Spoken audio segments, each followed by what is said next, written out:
2007.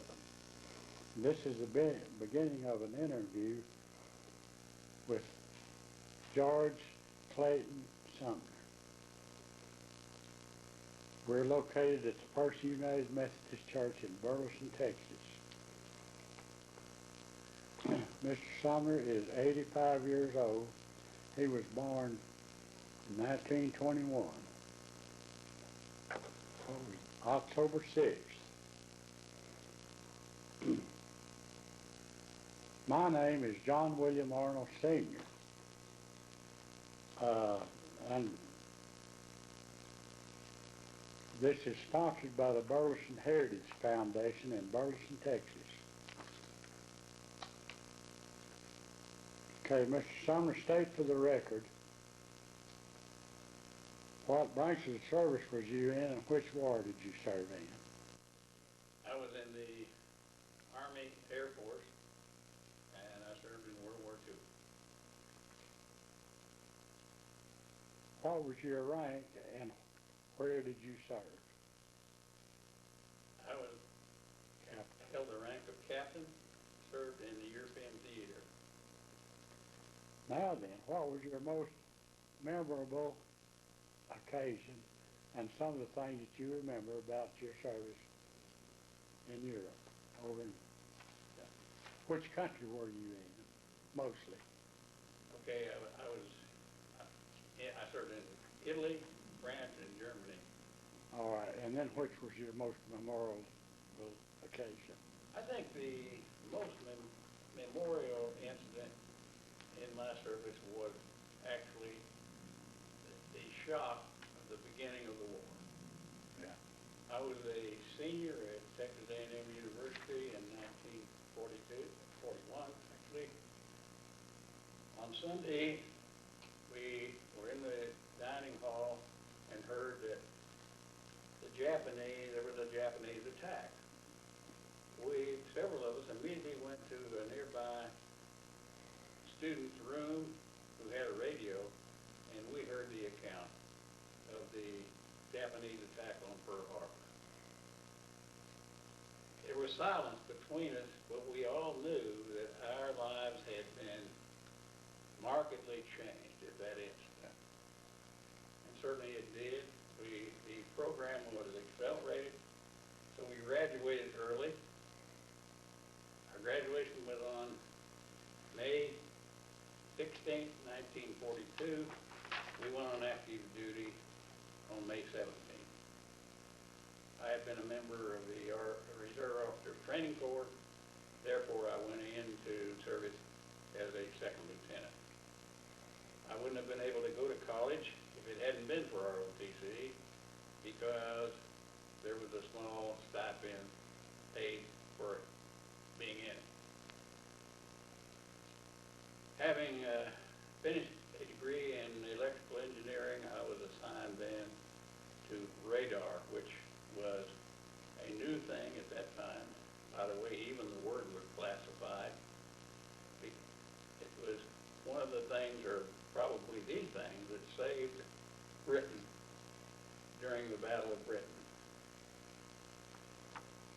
I went into service at Ellington Field in Houston. Soon found myself on the West Coast, assigned to a radar station at Ilwaco, Washington, at the mouth of the Columbia River. We didn't know it at the time, but we were protecting the West Coast, but there wasn't much of an attack, although there was a Japanese aircraft that did drop incendiary bombs in one of the forests there in Oregon, but it didn't do much damage.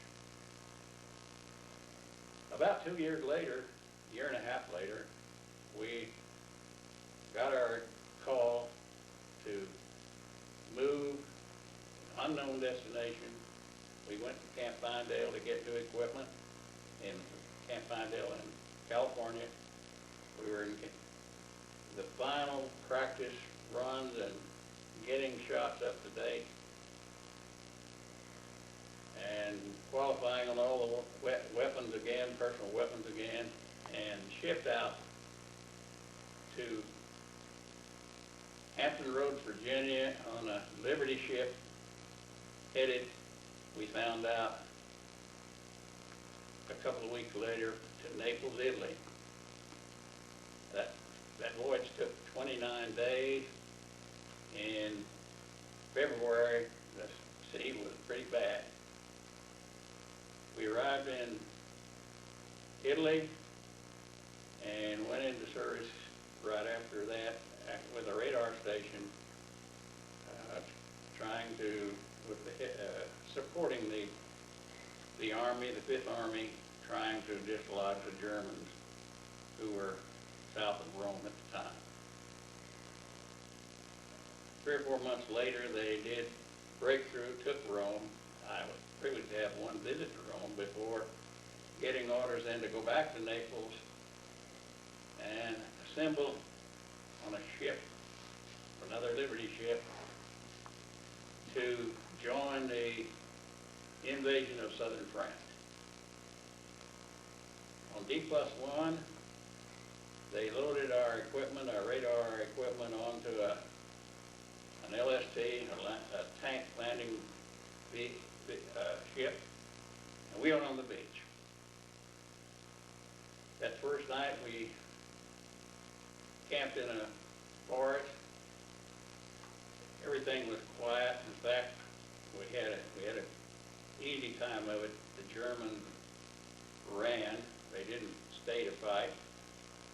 And we were soon headed up the Rhone River to the north to a position near Lyon, France. We operated a station there for 2 or 3 months and then went to Nancy, France, which is not too far from the Rhine River. And I recall very well that winter, the winter of '44, when the Battle of Bulge developed. We didn't know what was going on, but we could see the air traffic, and we knew very well that something serious was going on. Fortunately, we were more fortunate than those that were near or involved in that, but we saw it happen. And finally, luckily, things did come out all right. Then, after about the time of it was about April of '45, we moved to a location in Germany, not far from Munich. Had a modern high-frequency radar that had just been developed at the radar laboratories at MIT. We set that up, and when D-Day came in May 12th, I guess, we were so tired that we didn't do any celebrating. Yeah. But that began then a time of big worry, because the rumor said that most everybody was going to get transferred to Asia. And of course, they had a point system developed. And if you had enough points, you got to go back to the States, theoretically. It turned out that not many in our area ever headed for Asia. Of course, part of that reason was the atomic bomb that ended the war in Japan. Without that, I feel that many of us would have gone, and it would have been a really bad disaster if we had tried to invade Japan. I spent several months then in the Army of Occupation. Our radar station continued to operate, and it was had the responsibility for air traffic control over southern and mid-Germany, and there was a lot of air traffic still at that time. Finally, in the spring, I got my ticket to come back. arrived back in the United States in May of '46, and was finally mustered out of active duty in August. So I spent a little over 4 years in uniform, and it was an amazing experience.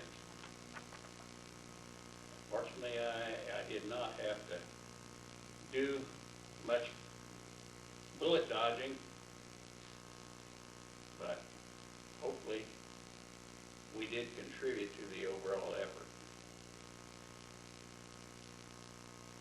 When I finally got home, things certainly had changed.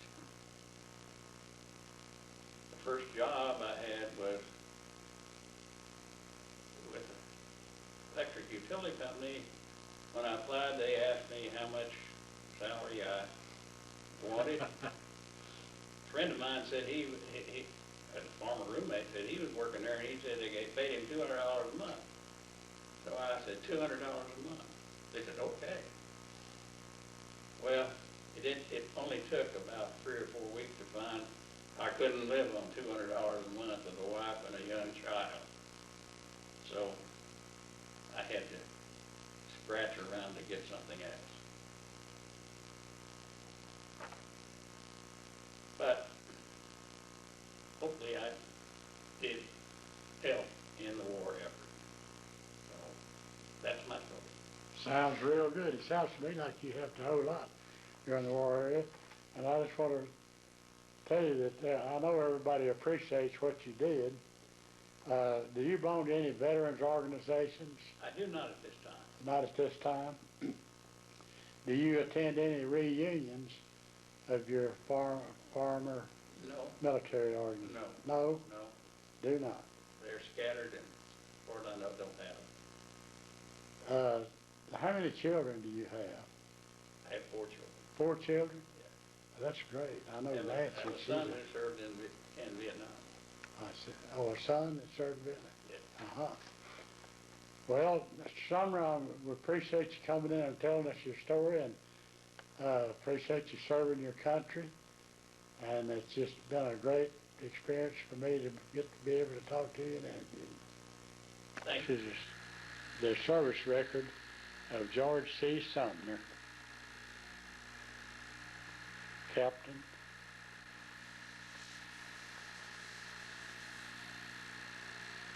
.602 Tactical Control Squadron. I'm going to